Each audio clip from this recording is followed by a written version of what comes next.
Do you believe that if a patient is worried that they are developing Alzheimer's, that it can't be dementia? What do you do when a high-functioning patient complains of being unable to remember names? Say, me too? Perhaps we all have a thing or two to learn about working up forgetfulness. Welcome to the Clinicians Roundtable. I'm Dr. Leslie Lundt, your host, and with me today is Cathryn Jakobson Ramin. Ms. Ramin is an investigative journalist who writes for many national publications, including the New York Times Magazine. She is a fellow of the MacDowell Colony and a member of the National Association of Science Writers. Her current book is called Carved in Sand: When Attention Fails and Memory Fades in Midlife. Welcome to ReachMD. Thank you very much for having me. Cathryn, you went through an exhaustive search to try to pin down the causes for your own forgetfulness. Let's talk about the interventions that you listed in your book, Carved in Sand. Number one is a thorough assessment. What did you find here?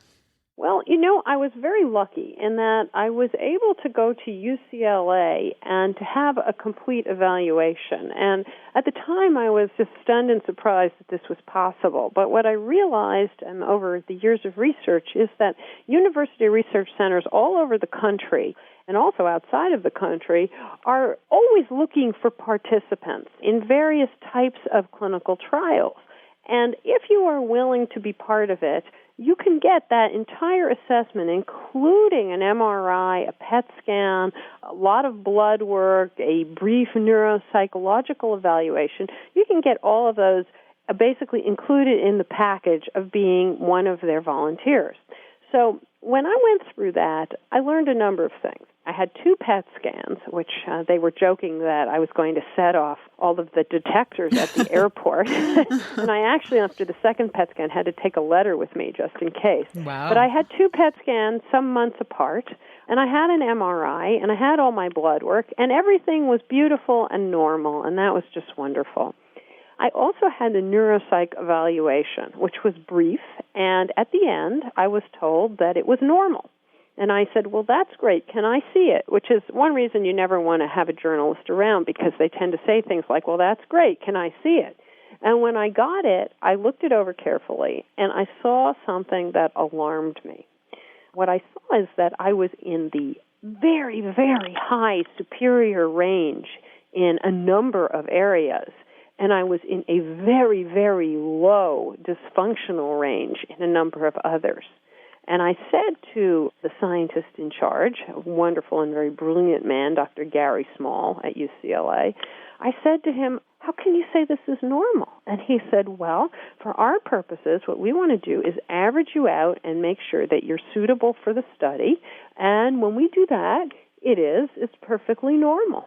And I said, but it's not normal. How can that be normal for me to be so superior in some areas and so low in others? And he said, well, to tell you the truth, if I were you, I'd get it checked out. Well, I felt like I should go to the mechanic at this point, Right. So as a coincidence, at that very time, I went to a dinner party, sat next to a psychiatrist who said, I have a friend who's doing evaluations of very high-performing individuals, and I think he might be interested in talking to you.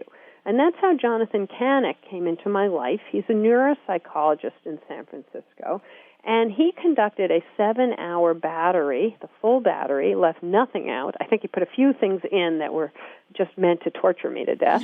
And when we came out, when I finished, I could see that there were some substantial deficits that I was compensating for very, very well by using my strengths. But the deficits were there, and they were visual spatial deficits, they were working memory deficits, they were executive function deficits, and they were very, very obvious.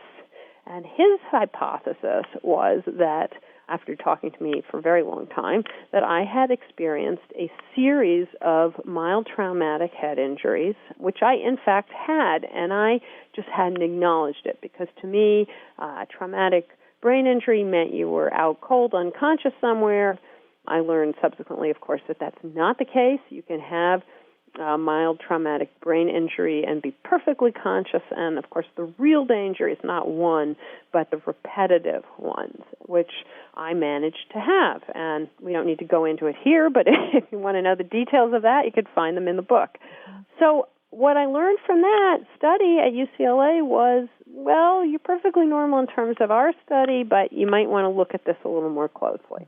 And I was really, really glad I did, because it led me down the path to some other methods, some other interventions, other ways of dealing with some weaknesses that were very obvious and that I had to acknowledge. So a full neuropsychiatric or neuropsychologic battery might be in order for some of our patients. For some of your patients, yes. I think it's worth understanding. Here's a common mistake that primary care practitioners make. Patient comes in and says, Doc, I'm having some memory problems. Doc remembers vaguely that under those circumstances you should administer the MMSE, which the doctor then administers and the patient comes up perfect. Most patients will come up perfect. That is only a useful tool when dementia is already in the house, when it's already happening. The MMSE is not a good diagnostic tool for people who pretty much are still functional. And so it's important to know that your results in the MMSE is quite meaningless. It's really quite meaningless. So for instance, I very rarely remember what floor of a building I'm on, and that's one of the questions, you know? And so I could lose out on one of those, and it's not a cognitive problem. It's simply that I don't pay any attention to which button I hit in the elevator. You know, I could be too busy thinking about what questions I'm going to ask the doctor, for instance. Right. Let me remind people that MMSE is a mini mental status exam, if you don't know the acronym. So it's too gross of a test for people that are functioning. It's way too gross of a test. Okay. Now, here's what I suggest, is that online now there are numbers of measures that will give you a good cognitive baseline. And I would say that within the next 2-3 years, having that cognitive baseline done, maybe at 40 and then again at 45 and 50, will become part of your typical exam. And it makes perfect sense, because otherwise you are left in a position where you are constantly comparing me to you as opposed to me to me. And comparing me to me is where we're really focusing here, because that's the only way to see if anything's changing for me. You know, there are ways that psychologists who give these tests are able to sort of do a best guesstimate about where you once were or should have been based on education and socioeconomic level and other things. But I think it's really inexact, and it's much less exact than having the baseline and saying me to me. Now, patients can get a baseline quite easily. You don't have to really pay anyone for it, in fact. You can go to a site called My Brain Trainer, and this is not the only one, just happens to be one that I like. And for $9.95 for 3 months, you can get on and it's like circuit training for the brain. So you go through many different types of exercise that test different aspects of cognition. Not on a really sophisticated level, but that's okay, because what you're looking for here is a baseline.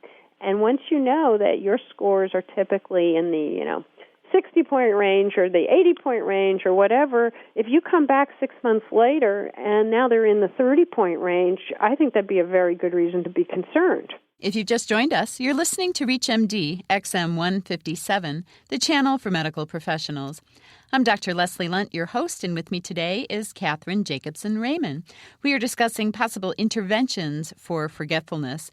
My brain trainer, since I read your book, Cathryn, I've been doing it every day, and it really is pretty amazing. It's pretty fun, isn't it? It's fun, and it's shocking how badly that you can do on some of the tests. But yeah, I have been recommending it to my patients as well, and it's certainly a cheap way to at least get them thinking about this. Well, what's really wonderful, I think, about it is the guy who designed it, in fact, showed up at my reading in Los Angeles. And, of course, everyone knows who I am, but I don't know who anyone is. And he came up after the reading and introduced himself to me.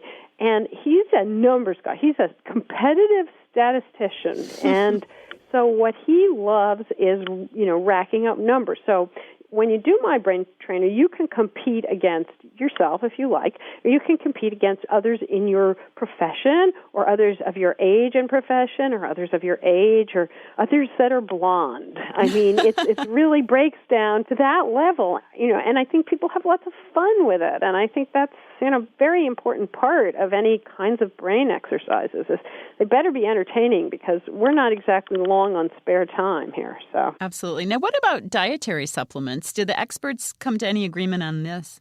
No, I can't say that the experts ever going to come to any agreement on anything. True. But really what I learned is that there's some basic agreement on what you should be doing. And one of the things is that you want to get a really good multivitamin and take that every day. Don't skip days. Don't think, I took it 3 times this week and that's probably good enough. Just take the darn thing. And it should contain 400 milligrams of folic acid. And that is how you can tell if a multivitamin is a quality multivitamin, because folic acid isn't cheap.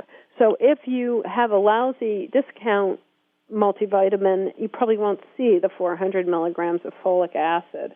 And then supplementary to that, there seems to be no question that the omega-3 fatty acids, the DHA, are very, very valuable. And we can get some of that by eating cold water fish. But I don't think there's an American alive at this point who doesn't realize that there's mercury in those fish and that there's fewer and fewer of those fish. And I'm not sure that we can rely in the long term on eating salmon to get this. And we'd have to eat too much salmon, and the mercury content would be too high in order to achieve what we need to achieve. So you're looking for about 1,000 milligrams of omega-3 fatty acids, and you can get those by taking the fish oil capsules. Now, these come from really small fish, like sardines, and it seems to be very, very effective. It helps keep the neural membranes flexible, which definitely improves synaptic transmission a great deal. And I like to give this example. I do a lot of speaking all over the country. I like to give this example.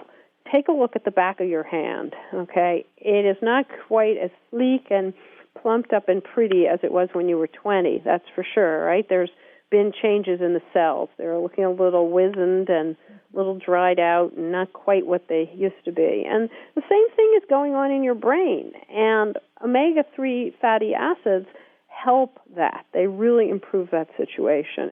Well, thank you so much for sharing your ideas with us today.